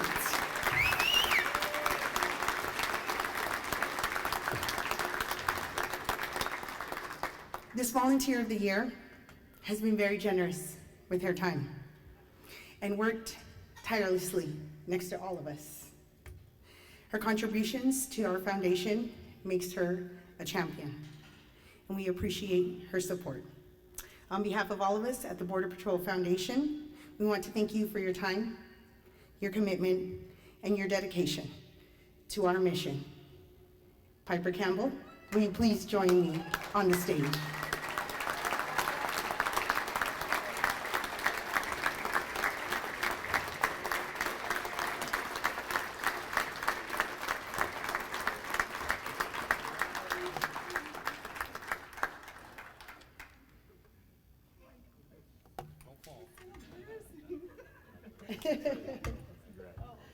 Congratulations, Piper. Thank you. Oh, girl. No, thank you. Thank you, everyone. I know. I totally grabbed her, yes. You get a photo with Don here real quick? Hold on. Am I too tall? Yes, you are.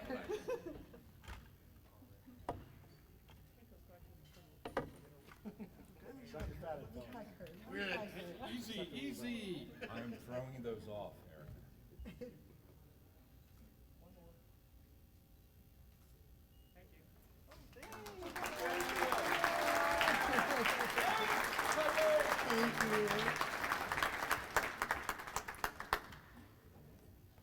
All right, Bill, you ready? Sure. It's your turn.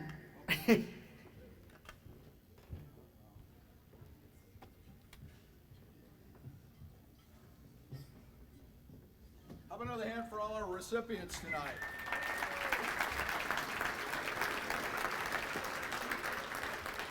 And just so you know, some of the money raised here tonight, thanks to Mantech and some of the others we're going to ask some money from in just a few minutes, will help to go to buy a jetpack for Erica. So that's going to help her a lot. We've been talking this evening about how a lot of the money goes towards scholarships and how we have almost 50 kids that we've already committed to through the year 2044 and how your dollars have helped to do that. We also have been talking about Mantech, which again deserves another round of applause for $100,000 earmarked and devoted not just to scholarships, but to everything else this organization does. The only woman that gets paid to be here is the one that's hobbling back to her table right now. Every other dime goes directly to the families of the fallen to do things that you can't imagine that have to happen for these people when tragedy strikes. So, we have some tremendous live auction items, including a surprise that even Erica doesn't know about. We are trying to raise $2.6 million for those 49 children through the Silent Partner Scholarship. We are $100,000 the way there, and I'm just wondering if there is another national sponsor that would step forward or raise a hand and say, yes, we admire what Mantech did. We'd love to have a video featuring us next year, and we would be willing to match that $100,000. If there is any corporation, any company that sees tonight where the money goes, what's happening, how it's spent, how important it is, how it's grown every year, 13 years later. 13 years later, we are 465 tonight. I think there were 100 people at the first one I did. I honestly do. About 100 people we were in a Denny's. It was, no,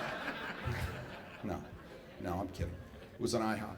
And so, is there a corporation that can look into their heart and look into the eyes of what you've seen tonight, some of the people that we help, and say, yes, we would like to do the same. We would like to step forward. We would like to be a primary sponsor. All it takes is $100,000 and a lot of guts. I understand. 99,000, anyone? No. Would we be asking too much if we said, would there be a corporate sponsor here that would like to be a primary sponsor at the $50,000 level? At the $50,000 level. Who'll help me? Who'll help us raise more money this year than we've ever raised with a $50,000 corporate donation? If you will do that, stand up, come to the front, we'll take your picture, or not if you'd prefer not. But I think you see how important the work is.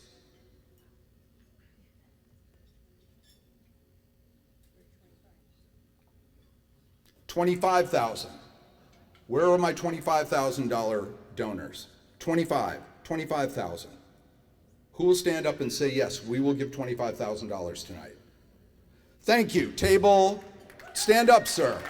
$25,000. Who is it? Simon, thank you. Come on up. Come on up. We want to get a picture. Who will join him at $25,000? Who will join? Thank you. Step over here, sir. Thank you. Erica, who's coming over? $25,000 there. $25,000. I'm like Oprah. $25,000 there. Come on over. Come on up on stage with me. Who will join them? Who will join them at the $25,000 level? If I can get 2 more, we'll have we'll have equaled what Mantech did. By the way, is there a woman tech? Because we should get 100 grand from them. It's equal pay. Just saying. Gentlemen, thank you. $25,000. Wait, don't go. No, don't go anywhere. Don't go anywhere. Come on, who'll join them? I want 4, 5, 6. Let's get some more guys up here, or some women. Come on. $25,000 over here. Liz, Avatar. Come on up. Liz. Come on. Liz, she's our volunteer. She is our volunteer. All right. A volunteer just gave us $25,000. You guys should go to 50 for that. No, I'm kidding. Give these 3 people a round of applause who extemporaneously, off the top, stood up here, made a significant donation. We will raise more money tonight than we have probably raised in the last 3 years combined. Thanks to Mantech, thanks to these people.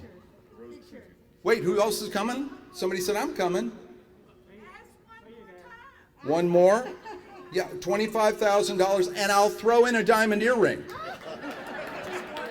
I apologize to whoever did it. By the way, I sent my wife a picture of that, and she goes, "Leave now. Just go." What about at the $10,000 level? $10,000. Who will give us $10,000? $10,000. $10,000. Thank you. $10,000 over here. $10,000. Who else? $10,000 back there. Thank you. Come on up. Join us. Join us. $10,000. $10,000. I've got some spectacular auction items, and I'm going to get to them in just a moment, but I just want to give every table an opportunity to send someone up here for $10,000. Thank you. He's lonely. Come on. Here, are we here? The photo op's over here. Oh, over here, I'm sorry. Hey, here we go.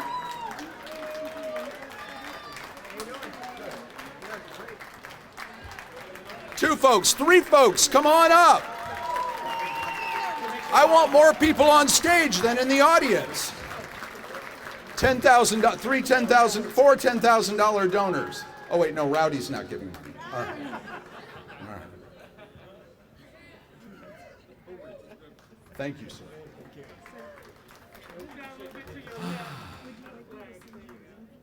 Anyone else? Here, over here, come on up.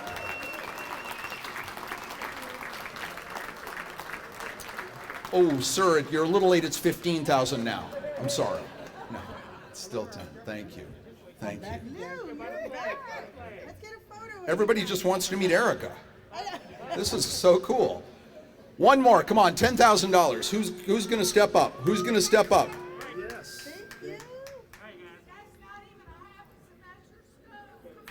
Okay, they're heckling each other now. This is great. I love this. All right, thank you. A big round of applause for all these folks.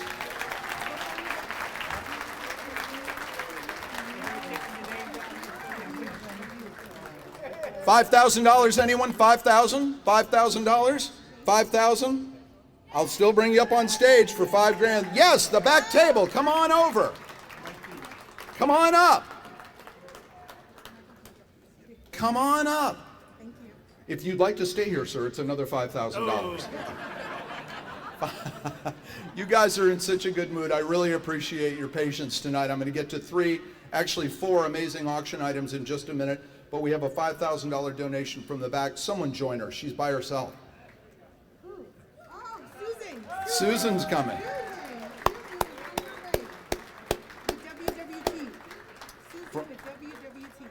Susan with WWT. Yeah. Oh boy, come on up. This is fun. Thank you. Katie Powers? Thank you. How about a round of applause for everyone that's come up here tonight? Remember that if you would like to make an anonymous donation, that's possible. We have the QR code on the 3rd page. Let's get a lot of hands in the air.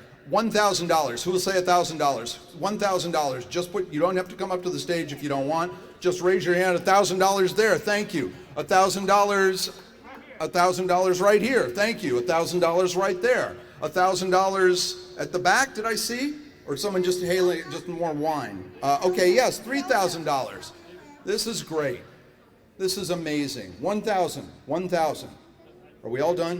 One man there. There, we got 4,000 now. Jeffrey, thank you. Someone is coming right now for your credit card. And they will not give it back. No, they will. Don't forget this guy. And he sneaks out sometimes. You got to pay attention. Okay. That's good, Rowdy. Let's piss off the people that are giving us money. That's great. I've known David long enough that he's already pissed off. Been pissed off for a long time. All right, let's. Two more at the back. Thank you. Two more. Thank you. 2,000 more over there. Do we see it, Erica? Stand up, would you please? Okay, Michael. Thank you. All right, let's sell some stuff. Who will hand me a picture of that Colt? The Gold Cup Colt Trophy, the Colt Gold Cup Trophy, sorry, thank you, has been reborn as the ultimate choice for the modern competitor. True to its legacy, the newly designed Gold Cup starts with the features that seasoned shooters want: competition ergonomics, adjustable rear sight, and those stunning Colt Competition Blue G10 grips. I have no idea what I just said, but I know you do. On top of that, the Gold Cup Trophy adds 25 LPI checkering on the front and rear of the frame and an extended magwell for lightning fast reloads. We're going to start this amazing pistol off. $5,000. Where do I have 5,000? $5,000. 5,000 I need. 5,000. Who'll open it up at $5,000? 5,000. 5,000. $5,000. 5,000. 5,000. 5,000 I have. Thank you. 5,000 to table 24. Who'll make it 6? 5,000 I have. I need 6. 5,000 I need 6. 5,000 I need 6. 5,000 I need 6. Having trouble seeing, so jump up and say, hey, over here. 5,000 I have 6. 5,000 I need 6. Sorry, 5. 5 I have. Has the Border Patrol logo. Very cool. You know you want this. It does not have the Border Patrol logo on it. You know you don't want that. No, I'm kidding. I thought that was the. Wait a minute. Oh, okay, Colt. And the caliber is what, Erica? The caliber, you just said it, sir. 25? No, that can't be right. It's a G10 grip. That I know. Probably a 45. Thank you, sir. I know my guns. I've never said that. It's a 45. It's a 45, so that should be 10 grand. No, I'm kidding. I have no idea. 5,000 I have at the back. Who'll make it 6? 5,000 I need 6. Are we all done? We gonna sell it for $5,000? Going once? $6,000. Thank you. Rocky Delmonico with $6,000. Thank you. Who'll make it 7? You're out, sir. 6, I need 7. Having a lot of trouble because of those lights seeing out there, so really do what Rocky did. Scream. $6,000, I need 7. 6,000, I need 7. Are you out at table 24? 6,000 going once. 7. 6,500, looking for 7. Rocky, 6,500, I need 7. Rocky's good for 10, according to Rowdy, who's apparently going to kick 3,500 in. All right. 6,500, I need 7. 6,500 I have over here, I need 7. 6,500 going once. 6,500 going twice. 7,000, thank you. 7,000 I have from Rocky. Where are we going? 7,000 I need. I'd like 8. I'll take 7,500. 7,500. 7,500. 7,500. Are you fanning yourself, sir? Or you know, you're just fanning yourself. All right, thank you. Don't confuse me. 75. It's happened so easily. 7,500. 7,500. 7,500. Are we all done? Selling it now at 7,500. Sold, Rocky. Thank you very much.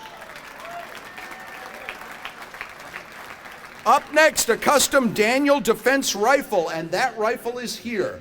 It came in tonight with 7 padlocks on it. And where am I? Here they come.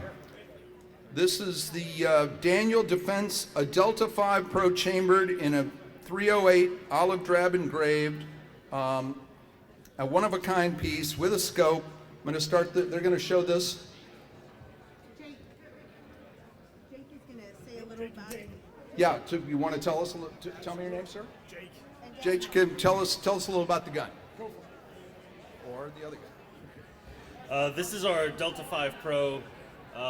When Jake Winglass hit me up, he's our sales guy, works with federal law enforcement. He says, hey man, I need something that embodies two things. One, precision, and two, really the knockdown power that this group has behind it. I said, well, here we go, I got the perfect thing. It says 308 16-inch.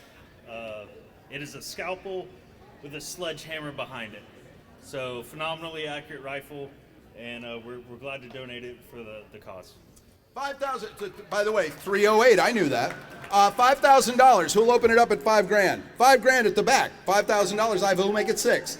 $5,000 I have. Who'll make it $6,000? $5,000 I have. $5,000. I need $6,000. $5,000 looking for $6,000. $5,000 looking for $6,000. $5,000. $5,000. $6,000. Thank you. $6,000. Need $7,000. $6,000. I need $7,000. $6,000. You're out over here. I need $7,000. $7,000. $6,000. I need $7,000 right up front. The man walking right up to he's gonna get it. $7,000. Thank you, sir. Who'll say $8,000? $7,000 I have. I need $8,000. $7,000 I need $8,000. $7,000 I need $8,000. $7,000 I need $8,000. $7,000. He's right there. $7,500. Thank you, Rocky. Is that Rocky again? All right. $7,500. I need $8,000. $7,500. I need $8,000. $7,500. $7,500. Gonna sell it to the back table. $7,500. $7,500 going once. You know you're out, sir. $7,500. $8,000. Thank you. Thank you. $8,000 I have over here. Thank you. Who'll say $8,500? Rocky? $8,000 I have. I need $8,500. $8,000 I have. I need $8,500. $8,000. $8,000 over here. Going to sell it for $8,000. $8,000. You know you want it. $8,000. You know you need it. $8,000. $8,000 going. $8,500 right up front here. $8,500. Who'll say $9,000? $8,500. Who'll say $9,000? $8,500 I have at the front of the room. He wants it. He's standing there. Don't let him get it if you want it. $9,000 I need. $8,500 I have. $9,000. $8,500 going once. $8,500. And the other is a scope. Yeah, which one? Yes. You get Listerine. There's no scope, but we'll get you a bottle of Listerine. Are they going to throw a scope in? Sure, we'll get you a scope. They'll get you a scope. Thank you for asking, sir. And thank you now for your $20,000 bid. No, what do I have? I need $9,000. Who'll say $9,000? $9,000 I have at the far end of the room in a new bidder. $95,000. Let's make it $9,500. $9,000 I have. I need $95,000. $9,000 I need $95,000. $9,000 I'm selling it. The far right side of the room, $95,000 I need. $9,000 going once, $9,000 going twice. Sold, $9,000.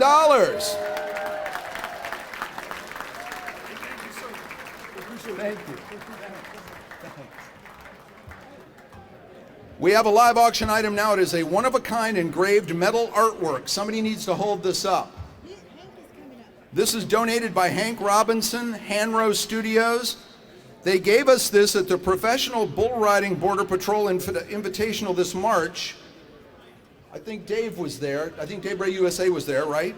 And they said, hey, let's hold on to this and auction it off tonight. So hold it up there. Hank is a U.S. Army veteran who discovered a passion for multi-material engraving in 2011. He's the official engraver for Dremel and sponsored by Monster Energy Drink. Yeah. He's involved with multiple veteran organizations, lives in Arizona. He's helping us out tonight from Hanro Studios. Let's start this out. It's priceless, am I right? Very much so. Very much so. Hold it up so everybody can see it. And where are we starting this? 5,000? 5,000? 5,000 for the completely original piece of art. There it is. 5,000 right up front. Thank you. Who'll say 6? Who'll say 6? 5,000 I have. Who'll say 6? 5,000 I have. 5,000 I have. Who will say 6? Who will say 6? 5,000. Who will say 6? 6,000 I need. 5,000 I have. Who will say 6? I'm selling it at the front of the room. $5,000. 6,000 I need. $5,000. 5,000. Sold. The front of the room, $5,000. Thank you, Hank Robinson. Now, guess what? Hank brought 2 pieces of art. This is a surprise. And then hold on, because I got one more for you. Where's the other piece of art? This is very special. Again, one of a kind, engraved metal artwork, and it's the badge. Oh man, look at that. Let's give him a round of applause just for that piece of art.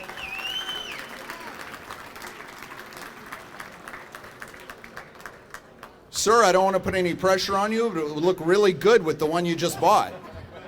Oh, you're good. Okay. Do you like that, huh? Yeah. That would, you put that in the wallet when you pull that out, huh? $5,000. Who'll start it out? $5,000. Who'll give us $5,000? Completely original piece of art. One of one.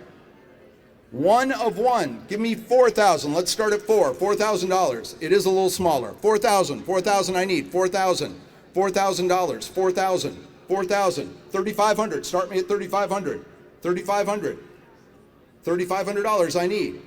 This is way cool. If this goes any lower than 35, I may bid. $3,500. 35. Let's just get it started. $3,500. Who will say $2,500? 25. 25 I have in 2 places. Thank you. 25 I'll take over here. Who will make it 3,000? 3,000. 2,500 I need 3. 2,500? Going once? Going twice? Oh, $3,000 up front. 3,000, I need 35. 3,000, I need 35. You're out the back. 3,000 I have up front. Going once, going twice. Are we all done? Sold. $3,000. Congratulations, sir. Hey, listen, you've been very patient. I have one last really quick thing. I do a podcast for the Accutron Watch Company. This is a big company owned by Bulova and Citizen. I am wearing one of the Accutrons tonight called a Legacy. It's a special edition. It's about a $1,500 value. I've got the box, the papers. I've only worn it for about 3 hours. It still has the plastic on it. The nice folks at Accutron know about you, know what I do. They said, let's take a watch down there, Bill, and auction it off for them. So Erica didn't know anything about this. I had some slides I wanted to show you, but it doesn't matter. I just want to sell this watch. Who will give me it? Right off my wrist, I've got the box is gorgeous, all the papers, and the certificate of authenticity. It's gorgeous blue. It's designed from the 60s. It's a re-edition. Who'll give me $1,000 for it? 1,000. 1,000 I have in 2 places. 1,000, thank you. Who'll make it 1,500? Who'll make it 15? 1,500 I have, thank you. Who'll make it 2,000? $2,000. It's a wood box. You're gonna like the box is worth $2,000. I got 1,500. Who'll make it 2,000? 1,500. Who'll make it 2,000? 1,500. It's gorgeous. It's blue. That's real leather. It's an automatic movement. They're very rare. It's super cool. As seen on Mad Men. I got 1,500. Who'll make it 2,000? 1,500. I'm going to sell it to you, sir. Going once. Are we all done? Twice. Sold. $1,500 to table 24. Thank you. Come and get it. I'm taking it off. All right. No, it does not say Timex. It's Accutron. Jesus. Hey, listen, you've been very patient. I thank you very much for your time and effort. Oh, Rowdy's got one more thing. Chief, you said it earlier. If you make a mistake, sometimes you got to correct that. Can we get a representative up here from Mantech, please? We need some photos. Look, folks, when you give $100,000 to a foundation like this, you're gonna get some friggin' photos. That's all I'm saying. So please, put your hands together.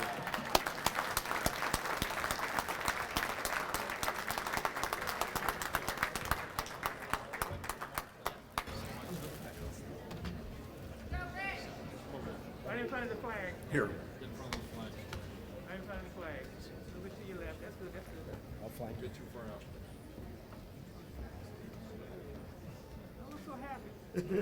Hey, Erica. Yes. Guess who's in the photo and you ain't? You still look better, though. Oh, yeah. Thank you. Thank you.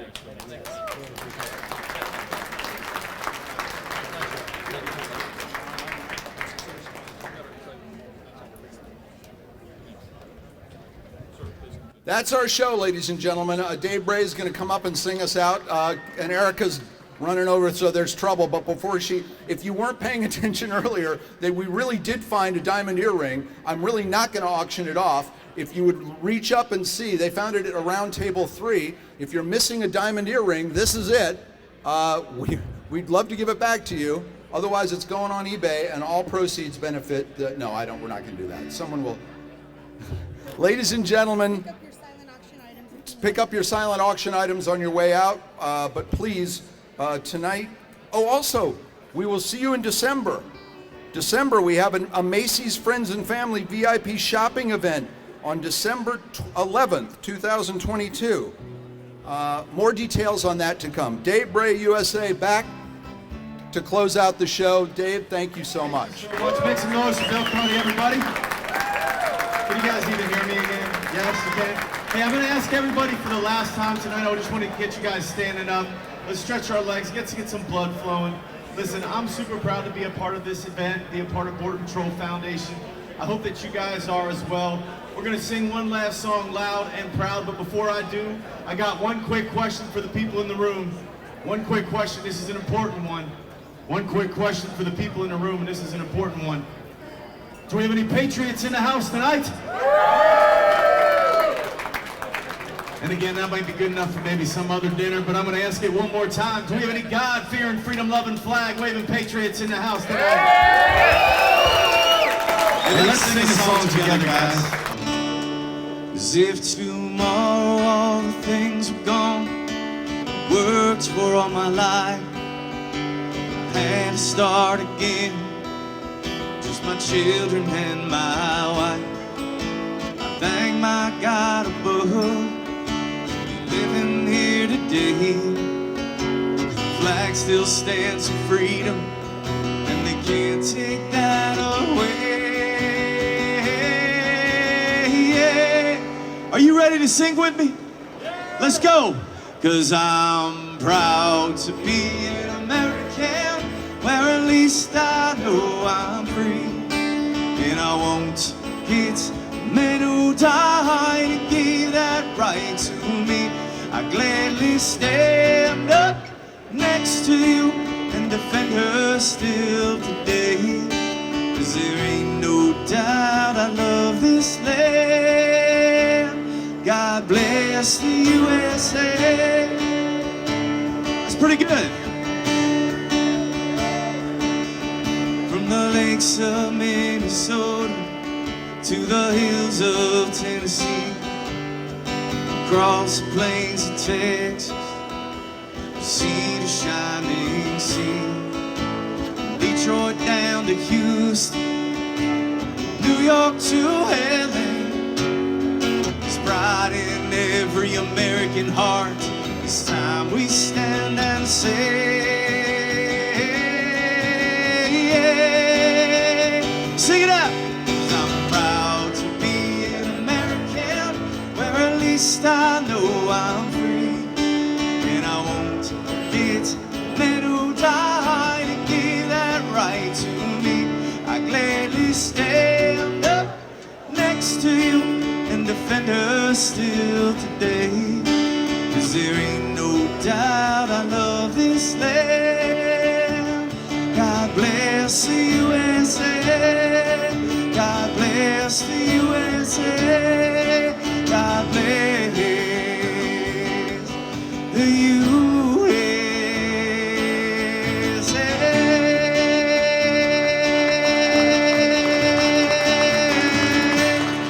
Thank you on behalf of the Border Patrol Foundation. Be well, be safe, and God bless.